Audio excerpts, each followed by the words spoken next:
Please turn your Bibles to Psalm 23. Psalm 23, and while you're turning, I have a couple of announcements you won't find in your bulletin.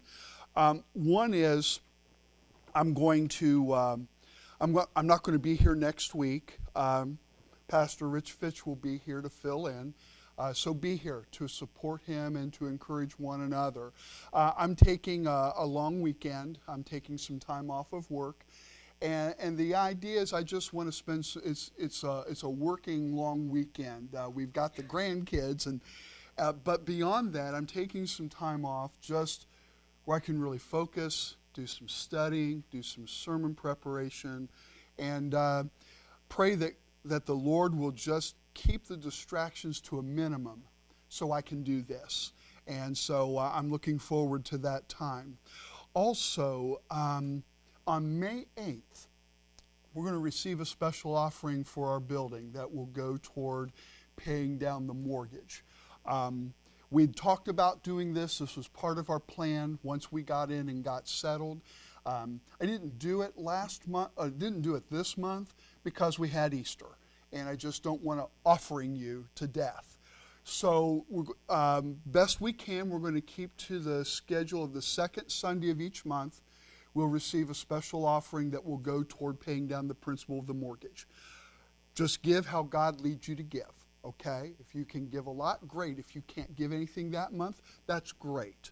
Just however God leads you to do that. We've got a 20-year note, but the first 5 years, the interest is locked. And over the last 15 years, they can only raise it twice. So as much as we can get paid down, especially before that 5th anniversary, that would be great. And however God leads you is wonderful. Psalm 23, we'll finish up this psalm. And we'll break away from the Psalms, like I said, at least for a while. I'm very excited about this next series on the resurrection and what all that means for us. Verse 6, surely goodness and mercy shall follow me all the days of my life, and I shall dwell in the house of the Lord forever.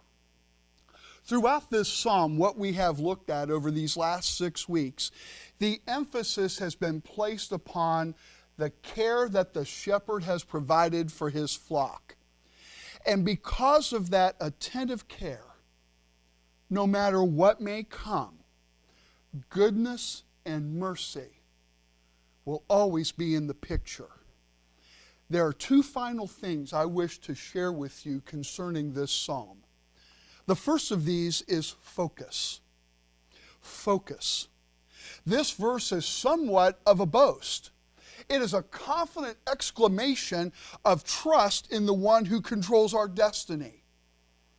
And as we look at this, I mean, it mentions danger and hardship, but it really focuses on care and how abundantly the shepherd has provided. It looks like this sheep, the psalmist, life is going well. It's easy to be confident when things are going well. But how about when our body breaks down? How about when we're forced to stand by helplessly as someone we love is suffering or perhaps dies? Or we lose our job and we don't have enough money to pay the bills?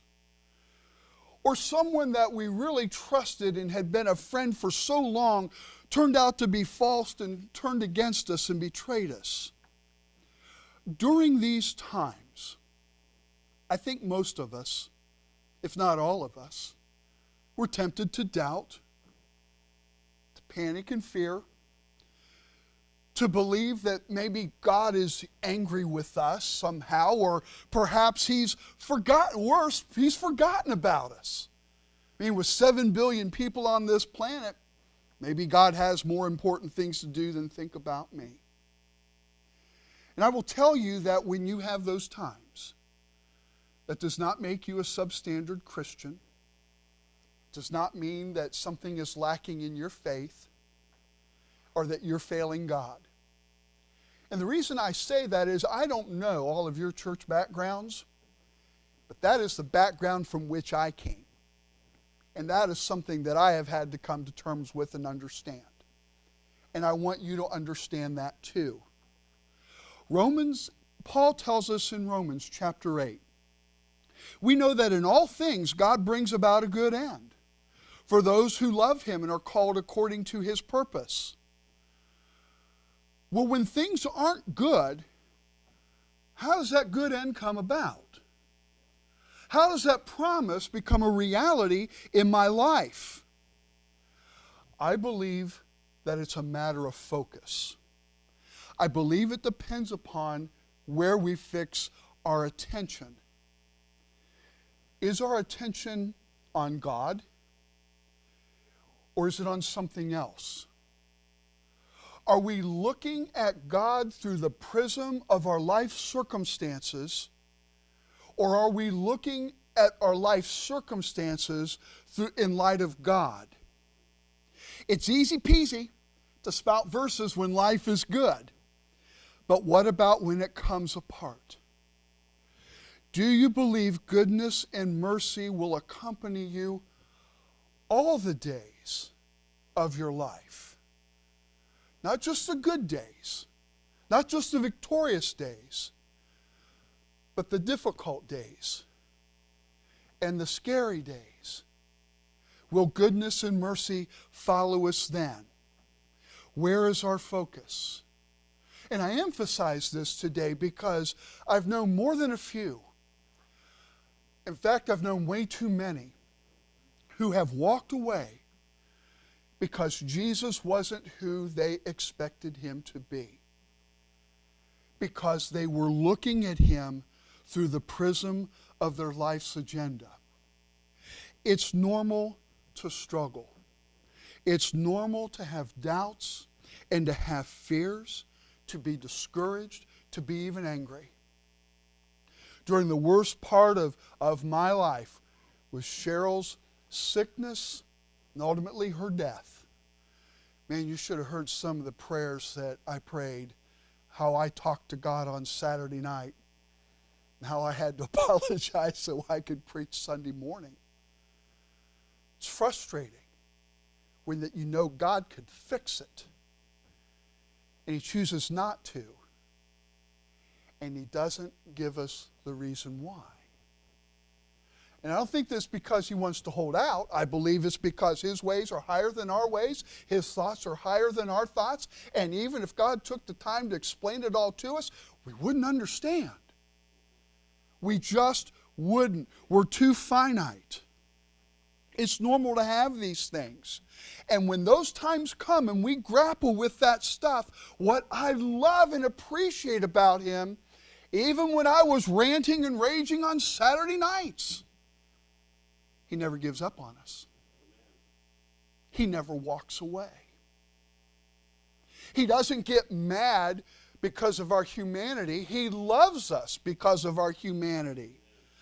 I love Psalm 103, verses 13 and 14. As a father shows compassion to his children, so the Lord shows compassion to those who fear Him. He remembers our frame. He remembers that we are dust. We're dust. Weak. Frail. Flawed.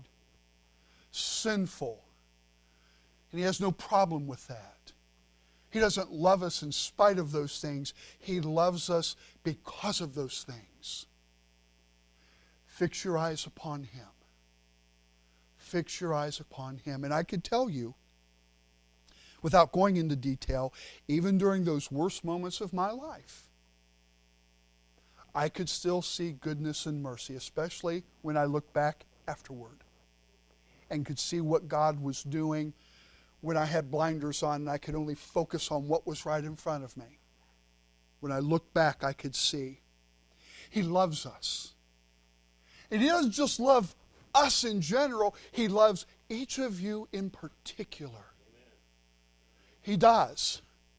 And He extends goodness and mercy to us, but not just for our own sake. He doesn't just bless us so we can be blessed. These blessings aren't just to come into our lives, they're to flow through our lives so that you and I can enrich the lives of other people.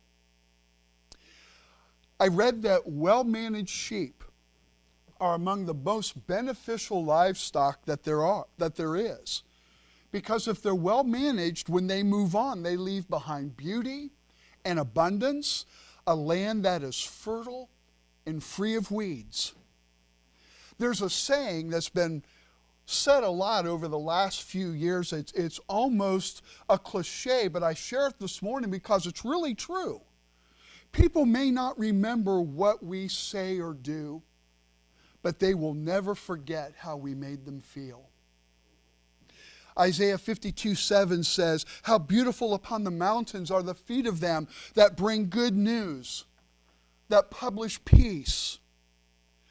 What follows after us? Does our life bring peace or turmoil? Do our lives bring forgiveness or bitterness?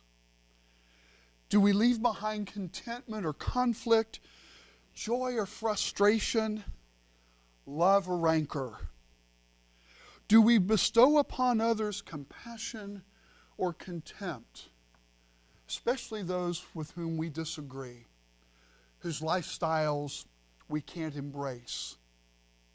How do we leave those?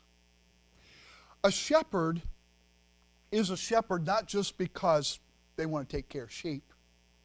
He or she works hard to bring about a desired result. And it's no different with our shepherd. Jesus labors diligently and he provides so abundantly, not just so we can be blessed and have things and enjoy things, but because he wants to achieve a desired result. And that result is that we may be conformed to the image of Christ. Isaiah 53:11, the first part of that verse says, "Out of the anguish of his soul he shall see and be satisfied." May he find satisfaction with what you and I become. The second thing I would share with you is destiny. From the sheep's perspective, this verse falls late in the autumn season. Winter will soon arrive, and so the flock is now in the process of being led down the mountain ranges back to the main ranch where they will spend a long, quiet winter at home. Destiny, from which we get destination. It's all about home. We buy and we build houses. We put down roots. We settle. That's normal. But we must never forget that we're just pilgrims, just passing through. This existence, this world as it's constituted, is not our home. One day, thank God, our journey will end. And we will be safely home. We will be in the literal physical presence of our shepherd. Not everyone possesses such a confident hope as we do. In one of his books, Philip Keller describes coming upon 3 scrawny ewes that had wandered into one of his pastures. I don't remember if it was when he had a ranch in North Africa or when it was in Australia, but his fence line literally went down to the sea. And one day when the tide went back, these 3 ewes from the neighboring farm walked to the end of the fence row, turned the corner, and came up on the other side, and they collapsed by the fence. Now, because they sneaked onto his farm and they didn't go through the gate, he couldn't keep them. They had not come through his gate. They did not belong to him. But he found them there in a heap because they were so emaciated. They had been so neglected, their legs couldn't support them anymore. But he couldn't keep them. They weren't his flock. So he said that he placed them carefully into a wheelbarrow. He took them back home, where the shepherd lifted them up out of the wheelbarrow, took a kill knife, and slit their throats. He couldn't have cared less. And I can tell by your expressions that disturbed more than a couple of you. But I say that because what a perfect picture of Satan. and how he treats those and the ownership that he exercises over so many. We see people who have a sexual lifestyle that we don't embrace. We see people who are addicted. We see people who are alcoholics. We see people who go from relationship to relationship to relationship. We see all of this stuff. And it's easy for us, because of the wreckage that all these things can bring, to become angry. But really, they're just under wrong ownership. They have an owner who doesn't care for them, who delights in the bondage in which they find themselves. And when they reach the end, wherever that is for them, he just tosses them aside. Lost people need to break our heart more than they do. There's only one way to find safe, abundant pasture, and that is through the gate named Jesus. It's only through him. It's only through him that we find life. Jesus said, I am the door. By me, if any man or woman enter in, they shall be saved and go in and out and find pasture.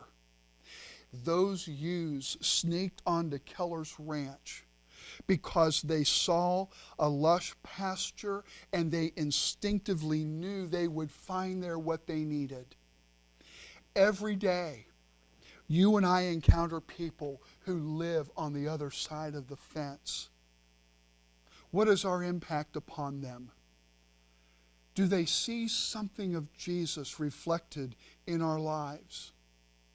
Do they see the benefits and the blessings of being under God's care and control? When people see us, does it create a longing in their hearts for something better? Something that only God can offer? One day, thank God, one day, we will see our shepherd face to face. But until that day comes, as I shared with you, my Bible professor said at the end of every class, practice the presence of Christ. Be responsive to the voice of the Holy Spirit. Move in harmony with his will. Allow him to control, manage, and direct your daily decisions, even the tiny ones.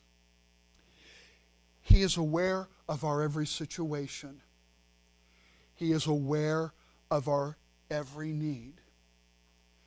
In the midst of our adversity, he has not abandoned us, and he continues to attend to us with love and concern because we belong to him, because he loves us. And this care will continue throughout eternity. Bless his name.